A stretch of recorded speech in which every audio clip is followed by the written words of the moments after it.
Banyak orang merasa bahwa kalau dia jadi manajer, itu dia start untuk controlling. Kepemimpinan kita nggak ada artinya. Menurut kamu saya gimana waktu nge-lead gitu ya? Kita sendiri as a leader itu sebenarnya takut untuk mendengar itu.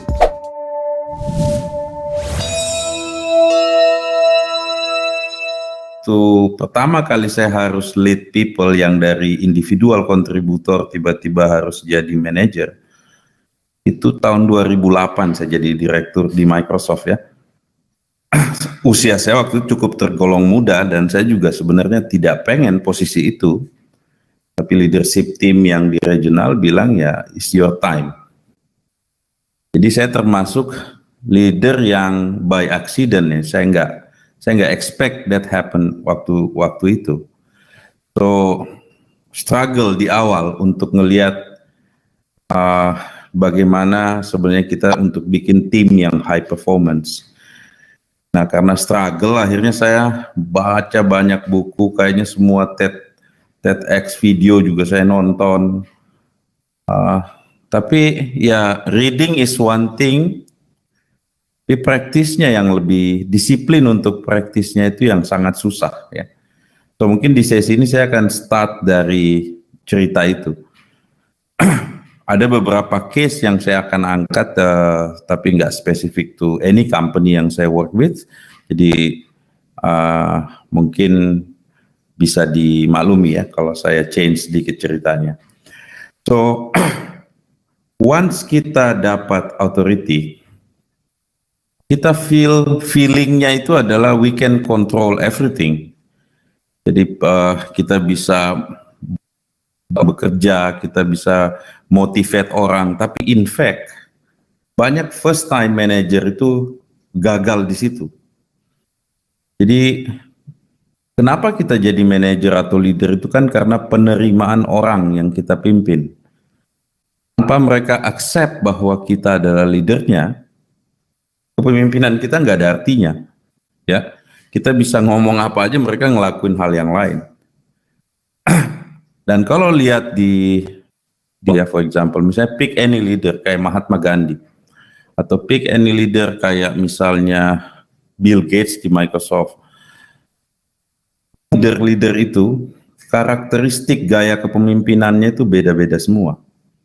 Jadi nggak ada leader yang sebenarnya satu style. Dan leadership style itu ternyata banyak sekali. Tapi kenapa mereka bisa sangat efektif waktu leading people? Ini yang harus kita selalu explore ya. Jadi saya juga nggak punya jawaban ini step by step untuk jadi leader. Tapi ini adalah proses yang menurut saya setiap orang itu harus jalanin. So banyak orang merasa bahwa kalau dia jadi manajer itu dia start untuk controlling, ngecek ini kamu ngapain gitu kan, caranya gimana. Tapi ada juga leader yang sebenarnya dia nggak pernah ngomong, tapi timnya itu sangat inspired. So ternyata ini dua hal berbeda setelah puluhan tahun saya jalanin. Ternyata managing sama leading ya itu totally berbeda. Jadi managing itu lebih ke kontrol. Ya mungkin seperti project management ya. Tapi leading itu lebih ke inspirational leadership konteksnya. Dan banyak orang nggak well educated, ternyata memang banyak sekali materi pembelajaran tentang leadership ini. Cuman tidak cukup sehingga pada saat pertama kali jadi manajer itu biasanya bingung. Dan impact-nya ke bawah sangat-sangat negatif ya. Jadi biasanya sering kali itu kalau tanya anak buah gimana leadernya, susah sekali sebagai leader. Nggak mungkin misalnya saya panggil orang terus, menurut kamu saya gimana waktu nge-lead gitu ya. Kita sendiri as a leader itu sebenarnya takut untuk mendengar itu. Oke?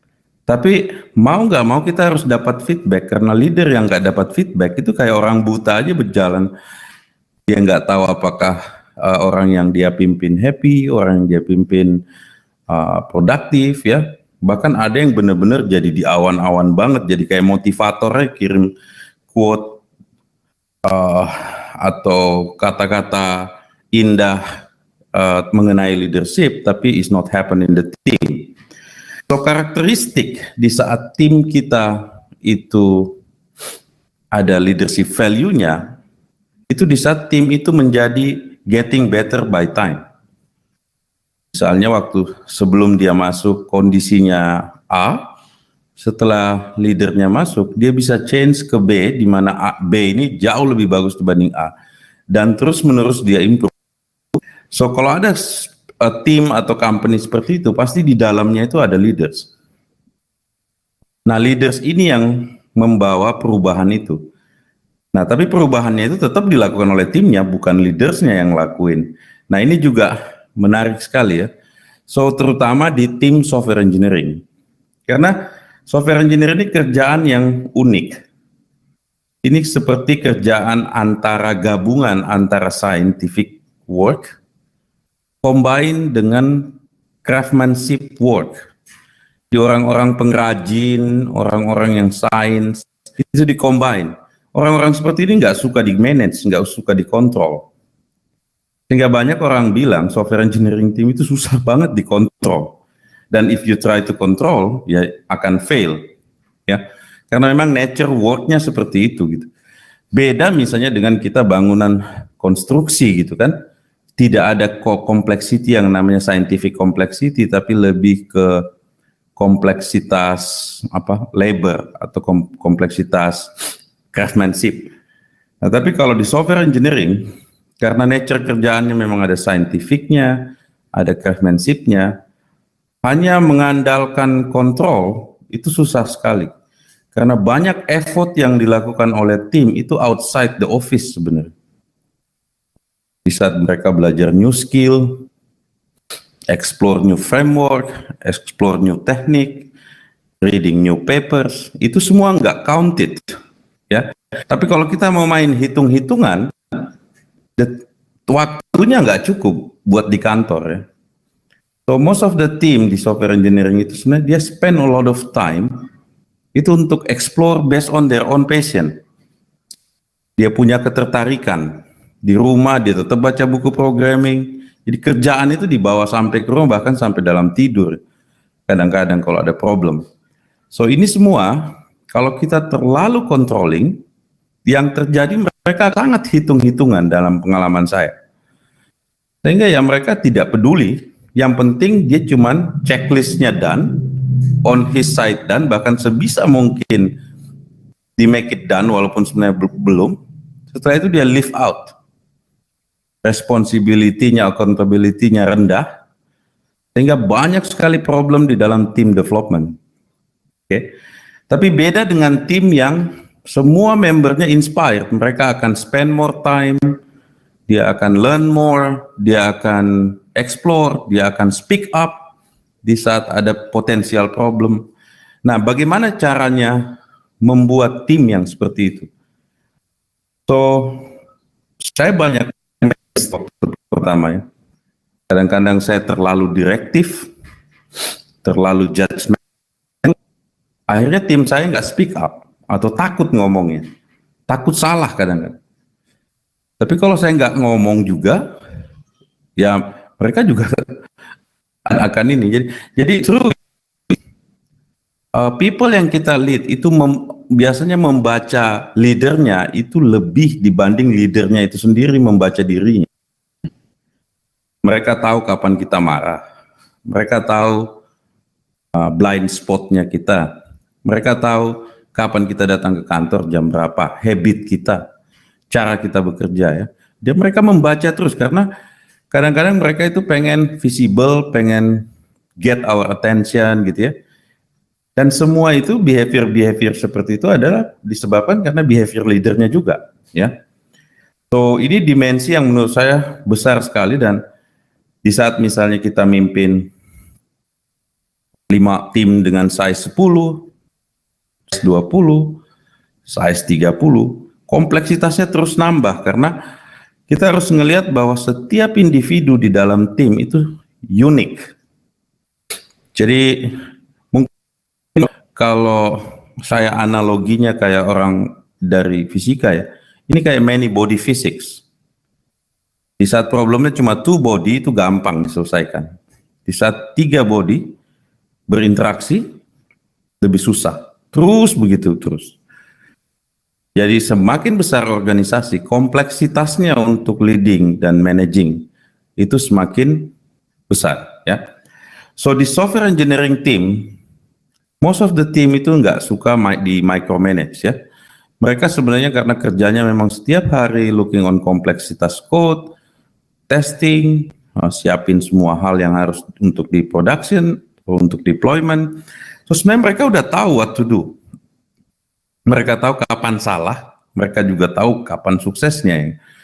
Sehingga kalau kita terlalu controlling atau managing, pertanyaannya adalah apa yang harus di-manage dalam sisi task, ya. Sebab everybody sudah tahu harusnya backlogs-nya.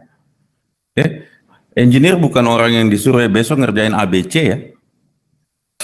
Nggak seperti itu. Okay? Nah, jadi biasanya di software engineering team, aspek leading itu jauh lebih besar dibanding managing. Tapi ini beda kalau misalnya kita lagi bangun sumur minyak gitu kan, engineer-engineernya, karena itu very disiplin engineer, disiplin yang lebih ke labor, ya. Karena managing orang yang working dengan scientific work itu, managing energinya itu setiap individu beda.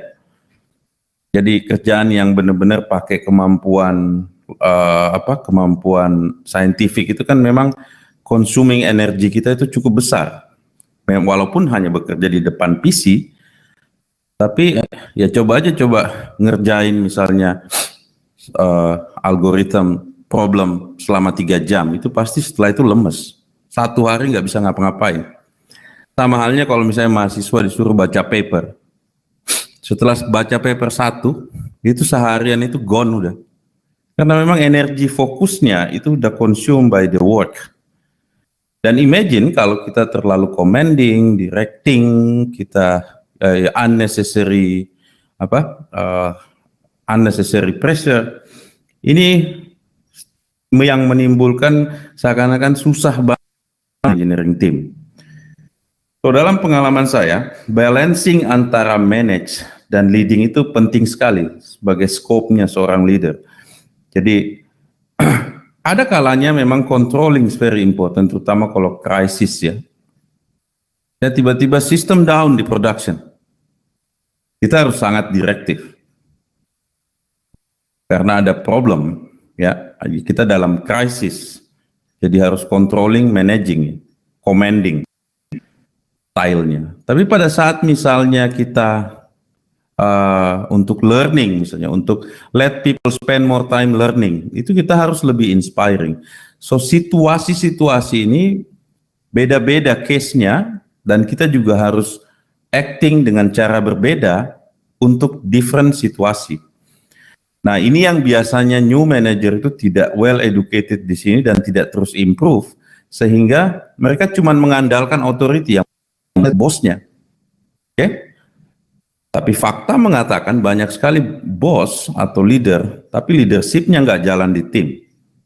Banyak contoh di banyak organisasi, ya. So as a manager atau as a leader, itu totally different behavior. Semua biasanya orang-orang yang masuk ke area manajerial ini, itu harusnya get more training, get more edukasi, ya. Karena kalau enggak, dia juga nggak akan improve, nggak akan grow secara skill-nya. Dan sayangnya masih sedikit sekali untuk terutama di engineering team, sedikit sekali engineer yang mau ambil topik ini atau mengeksplor topik ini lebih serius. So mudah-mudahan setelah sesi ini kalian bisa lebih inspire untuk explore lebih banyak, ya, bagaimana membuat tim yang highly productive.